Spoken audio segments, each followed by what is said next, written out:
ഞാനിവിടെ തയ്യാറാക്കുന്നത് ഒരു വെണ്ടയ്ക്ക ഒഴിച്ച് കറിയാണ്. ഒരു 5-8 വെണ്ട എടുത്തിട്ടുണ്ട്. പിന്നെ തേങ്ങ, പുളിവെള്ളം, സവാള, പച്ചമുളക്, ഇഞ്ചിയൊക്കെ എടുത്തിട്ടുണ്ട്. ഒരു ചട്ടി അടുപ്പത്ത് വെച്ചിട്ട് 1 ടേബിൾ സ്പൂൺ വെളിച്ചെണ്ണ ചേർത്തതിന് ശേഷം നമ്മൾ എടുത്ത് വെച്ച വെണ്ട ഒരു 2-3 മിനിറ്റ് ഒന്ന് വഴറ്റി നമുക്ക് കോരി മാറ്റി വയ്ക്കാം. ഇനി അല്പം വെളിച്ചെണ്ണ കൂടി ചേർത്തതിന് ശേഷം അതേ ചട്ടിയിൽ തന്നെ ഇഞ്ചി, വെളുത്തുള്ളി, സവാള, പച്ചമുളക് ഇത്രയും കൂടി ഇട്ട് ഒന്ന് ചെറുതായി ഒന്ന് വഴറ്റിയതിന് ശേഷം അതിലേക്ക് എരിവിന് ആവശ്യമുള്ള മുളക് പൊടി, മഞ്ഞൾപ്പൊടി ഇത്രയും കൂടി ചേർത്ത് ആവശ്യത്തിന് പുളിവെള്ളവും ചേർത്ത് അരമുറി തേങ്ങ എടുത്തിട്ടുള്ളത് അതിനാവശ്യമുള്ളതാണ് നമ്മൾ ചേർത്ത് കൊടുത്തത്.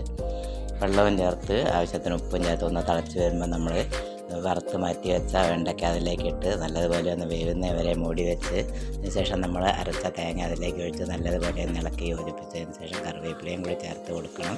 ഇനി ഇതിലേക്ക് നമുക്കൊന്ന് താളിച്ചിടാം. കടുക്, ചെറിയുള്ളി, വറ്റൽമുളക് ഇത്രയും കൂടി താളിച്ചിട്ടാൽ നമ്മുടെ ടേസ്റ്റി ആയിട്ടുള്ള വെണ്ടയ്ക്ക ഒഴിച്ച് കറിയുടെ റെഡി ആയിട്ടുണ്ട്. എല്ലാവരും ഇതൊന്നും ഉണ്ടാക്കി